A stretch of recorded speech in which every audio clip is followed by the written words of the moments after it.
5000 tonnes de bauxite chargées pour cette opération test. En dépit de la crise sanitaire mondiale, le consortium SMB Winning a tenu au calendrier de ce projet. Ce premier train de bauxite, extrait des mines de Santou dans la préfecture de Télémélé, a fait le test opérationnel des rails avant l'inauguration officielle.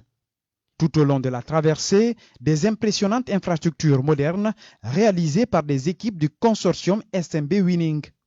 Ce pont de plus de 940 mètres sur lequel passent les wagons de bauxite ou ce tunnel de plus de 2 km 800 démontre l'immense projet infrastructurel désormais pour la Guinée.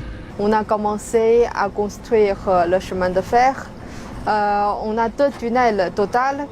Donc il y a aussi 27 ponts et à peu près centaines de ponceaux. Le plus grand pont, ça mesure 941 mètres.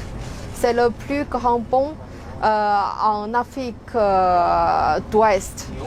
Et on a 2 tunnels. Le plus grand, ça mesure 2803 mètres.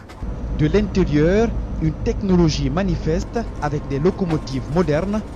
Les ingénieurs scriptent à la lettre la conduite de ce premier train chargé qui traverse un paysage propre à la Guinée. Pour les investisseurs, ce projet marque une autre dimension du transport minier en Guinée.